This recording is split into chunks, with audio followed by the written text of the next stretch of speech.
안녕하십니까. 네, 반갑습니다. 자, 2차 시험 대비 설명회를 지금부터 시작하도록 하겠습니다. 제가 감기 몸살이 좀 심하게 와가지고요. 목소리가 잘 안 나와요. 그래서 제가 얘기를 최대한 줄이고 우리 쌤들을 빨리 모시도록 하려고 합니다.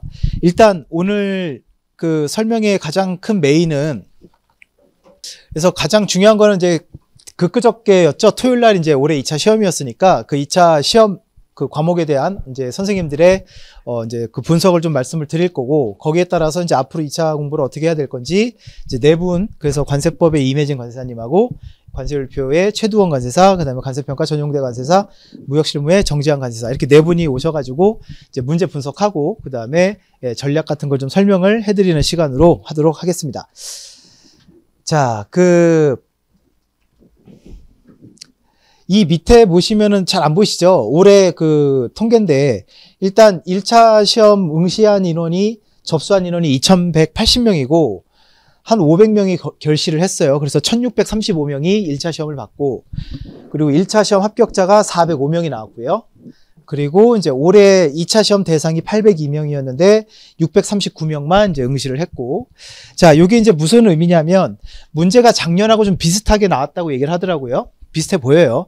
그러면은 이게 객관식이 된다. 그 절대평가로 만약에 한다면 점수를 깎기가 쉽지가 않잖아요. 점수 조정이 힘들잖아요. 그러면 이제 작년에 합격자가 왕창 나온 이유가 왜 그래요? 점수 조정을 못하니까. 그죠? 예, 쓰면 점수를 다 줘야 됐으니까. 그래서 평균 60이 넘는 친구들이 많이 나오니까 다 합격을 시킨 거잖아요. 근데 문제 유형이 비슷하다고 한다면 뭐 내년에도 비슷해지지 않을까, 올해도 비슷해지지 않을까 생각이 들고, 여기 보시면은 1차 합격률이 한 26%예요. 26%가 합격을 하는데 작년 같은 경우 169명이 합격을 했잖아요. 보면은 4.5대 1인데 요걸 이제 100분율로 해보면 22%더라고요. 그러니까 1차 합격률이랑 2차 합격률이 별 차이가 안 나요, 이제. 그래서 올해 같은 경우도 1차 응시생이 줄었고 합격자가 줄었고 작년에 비해서도 70명이나 줄었죠. 그럼 이제 이 인원이 내년에 실질적인 경쟁자가 되는 거잖아요. 그죠? 그럼 이제 내년에 2차를 노리는 여러분들은 무조건 내년에 합격을 해야 될 거다. 이게 왜냐하면 이렇게 합격률이 되게 높다, 2차 경쟁률이 되게 낮다라는 게 소문이 나면, 지금 노무사나 간평사나 이런 쪽은 사람이 엄청 많이 몰리고 있대요.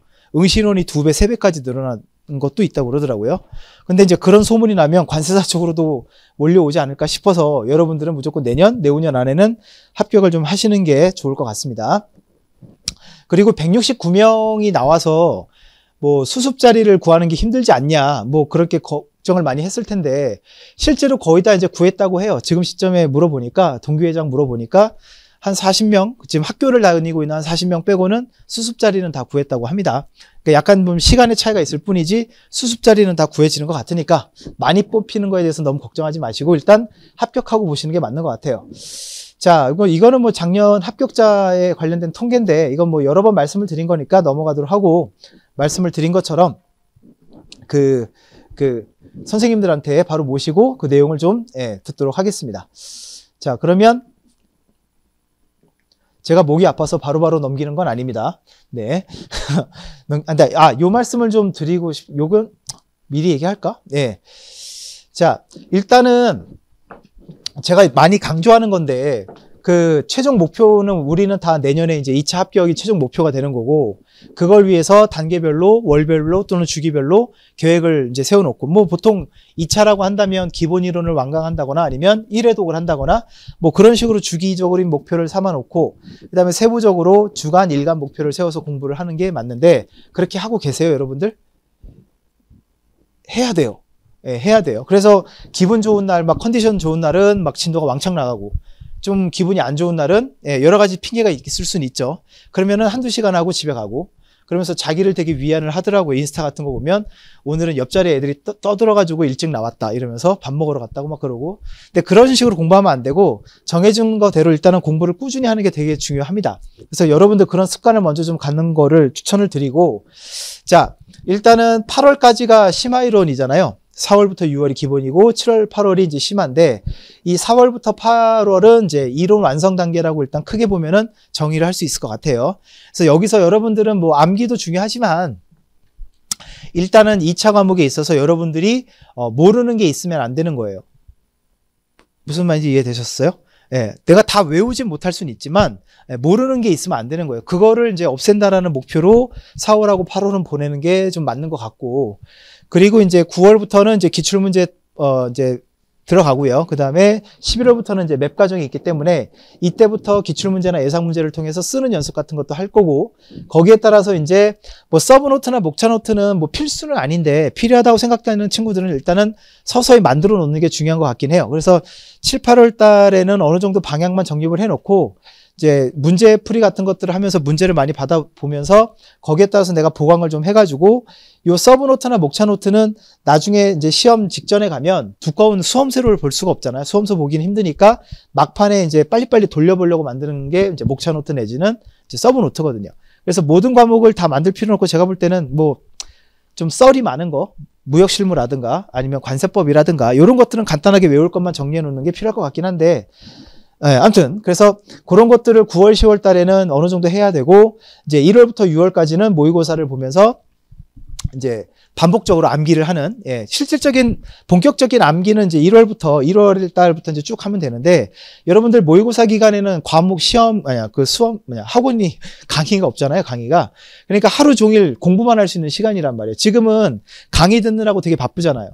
그죠? 예, 개인적인 공부할 시간도 부족하다고 많이 느껴질 텐데, 모의고사 시즌이 되면 24시간 다 4시간이거든요. 일주일에 하루, 토요일 날 모의고사 보러 오는 날 빼고는 다 모든 게 이제 개인 시간이기 때문에 충분히 이때 암기할 수 있는 시간이 많이 있으니까, 이 앞쪽에서는 너무 많이 그렇게 외워지지 않는다고 스트레스를 받을 필요는 없고요. 예, 그래서 차근히 그 순서대로 좀 이렇게 밟아 나가셨으면 좋겠어요. 그래서 이 1번, 많이들 이제 질문하시는 것 중에 하나인데, 저는 되게 암기력이 딸려요, 또는 기억력이 약해요, 맨날 까먹어요, 뭐 이렇게 질문하는 분들이 많아요. 근데 망각을 두려워하지 말라는 게, 사람은 누구나 다 잊어버려요. 근데 한 100번 보면 안 잊어먹지 않을까요? 예, 그런 마음으로 접근하시면 한 100번 보면 되죠, 뭐. 예, 그래서 수험서를 100번 보기 쉽지가 않으니까, 그래서 서브노트를 만들든 아니면 요약본을 만들든 해가지고 수없이 많이 돌려보면 된다. 개인적으로 저는 서브노트를 4과목을 다 만들어가지고 하루에 1일 1회독을 할 수 있는 분량으로 만들었어요. 1일 1회독. 그래서 시험 보기 3개월 전에는 그 4과목을 모두 다 1일 1회독을 3개월 동안 매일 했어요. 그럼 이제 시험 보기 직전에 3달 동안 몇 번 본 거죠? 90번 봤죠. 그죠? 바보가 아닌 다음에야 안 외워지겠어요? 외워져요. 그러니까 너무 지금부터 암기에 스트레스를 받지 않으셨으면 좋겠다는 얘기를 하는 거예요. 계속 하다 보면은 어느 순간 머릿속에 들어앉아 있게 됩니다. 그래서 비슷한 맥락인데 단계별로 좀 공부를 해라. 서두르지 마라. 그래서 지금 아까 얘기한 것처럼 공부를 함에 있어서 4과목에 있어서 모르는 게 없게 하는 게 지금의 목표다. 그렇게 생각을 하시고요. 그리고 지금 4월부터 8월이 향후 1년을 좌우한다. 지금 베이스를 잘 깔아놔야 이 베이스 위에서 내가 암기도 하고 여러 가지 이제 확장을 할 수가 있는데, 지금부터 암기한다고 덤벼들게 되면 베이스가 없는 거예요. 이론적이거나 아니면 여러 가지 지식이나 배경 같은 게 부족하다 보면 나중에 이제 이게 막 꼬여요. 공부하다 보면. 그래서 지금이 되게 중요하다는 말씀을 드리고, 합격 수기를 이제 지금쯤 많이 좀 보셔야 된다는 얘기를 좀 드리고 싶습니다. 그러니까 2차 공부를 하는 와중에 그 합격 수기와 관련된 게 거의 다 2차 내용이 많잖아요. 그래서 그분들이 이 비슷한 시기에 어떠한 고민을 했었는지를 좀 보면서, 그때 좀 공부하다 뭔가 벽 같은 게 생기면은 그걸 이제 넘어갈 수 있는 그런 팁 같은 거를 합격 수기에서 많이 얻을 수가 있는 것 같아요, 지금. 그래서 그렇게 좀 여러분들이 하시면 될 것 같고요. 그래서 강사진 소개는 뭐 다 아시니까 넘어가도록 하고요. 네. 뭐 앞으로의 과정은 다 아실 테니까 넘어가고, 오늘 꼭 홍보를 좀 해야 될 게 있어서 그것만 좀 말씀을 드리겠습니다.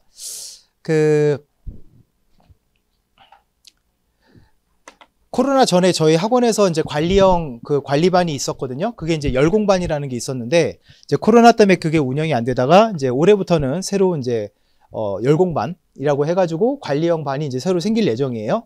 자, 그래서 그거를 좀 설명을 드리려고 하는데, 이제 시작은 9월부터 시작을 하려고 합니다. 그래서 8월까지 여러분들이 공부를 어느 정도 해 놓으시고, 그리고 이제 이 관리형 반에 혹시 들어오시게 되면 이제 정말 빡세게 관리를 받으면서 이제 공부를 하시는데, 일단 여기서의 이제 열공반은요, 여기 보시면은 이제 정보공 관세사라고 나오죠. 그래서 정보공 관세사가 원래 그 논술반이라고 하는 그런 개인 과외 그룹 같은 것들을 계속 운영을 해 왔거든요. 근데 그 정보공 관세사랑 같이 이제 손을 잡고 이제 같이 이제 저희 학원에서 이제 관리형반을 운영을 할 겁니다. 그래서 뭐 학습 노하우, 생활 습관 이런 거 뭐 다 좋고, 그러니까 간단하게 어떤 방식이냐면 그 열공반에서 강의를 따로 하진 않을 거예요. 그래서 학원 진도랑 거의 똑같게 열공반 진도를 다 짜놓고 그 매일매일 진도가 있어요. 그래서 매일매일 진도에 맞게끔 그날 시험을 봐요. 그래서 그 시험을 보는 방식은 카톡으로 단톡방을 통해서 쫙 뿌려질 거예요. 그래서 열공반은 온라인도 가능하고 오프라인도 가능합니다. 다 가능해요. 그래서 답안지를 한 10점짜리 분량이에요. 과목별 전과목으로 해가지고 이제 답안지를 제출하고 여러분들은 이제 저녁을 드시러 가면 되고 한 1시간 사이에 다 채점을 해가지고 피드백이 오는 방식이에요. 매일 월요일부터 금요일까지. 빡세겠죠. 근데 매일같이 시험을 봐야 되니까. 근데 이게 학원 공부랑 별도로 돌아가는 게 아니라 학원 진도와 거의 비슷하기 때문에 자기 공부, 학원 공부하면서 이제 추가적으로 이제 외운다고 생각하시면 돼요. 그래서 뭐 답안지가 조금 뭐 형편없거나 아니면 답안지 제출 안 한다거나 그러면은 정보원 관세사가 혼자 하는 게 아니라 관련된 팀이 5명이 더 있거든요. 관세사님들이. 그래서 그분들이 전화를 해가지고 공부해라. 왜 안 하니? 죽을래? 뭐 이러면서 계속 이제 전화를 할 거예요. 그래서 그런 식으로 관리가 계속 이루어질 겁니다. 그래서 그런 반이 있다라는 거. 그래서 요거는 그 매일같이 데일리로 첨삭을 하고 채점을 해야 된다 그랬잖아요. 그래서 최대 인원이 80명이에요. 온오프 다 합쳐서. 그래서 오프라인 같은 경우는 무조건 독서실로 다 강제 전입을 해야 돼요. 네, 그래서 오프라인은 저희가 학원에서 시간 관리를 할 거예요. 출근 시간, 퇴근 시간 다 체크할 거고, 다만 이제 온라인으로 하는 친구들은 저희가 시간 관리는 못 하겠지만, 이제 나중에 이제 점수로, 시험 점수로 이제 판단할 수가 있겠죠. 그래서 총 80명만 받을 거다. 그렇게 이해하시면 되겠습니다. 그래서 수험생 하루 평균 공부 시간이 8.7시간이라는데, 정말일까? 근데 우리 이제 열공방 목표는 한 12시간 정도까지 늘리는 걸 목표라고 합니다. 그래서 매일같이 시험을 보니까 아마 성취감도 아마 들 거고 성적이 계속 올라간다면, 그래서 여러분들 혼자서 좀 공부하기 힘드신 분들은 열공반이 아마 좋은 그 과정이 아닐까 싶어요. 자, 요거를 말씀드리려고 했습니다. 그래서 8월달 이제 설명회 할 때 그때 이제 접수를 시작을 할 거고요. 그때 자세한 거 설명을 드릴 거고, 정보원 관세사도 그날 8월달 설명회 때 와서 설명을 드리도록 하겠습니다.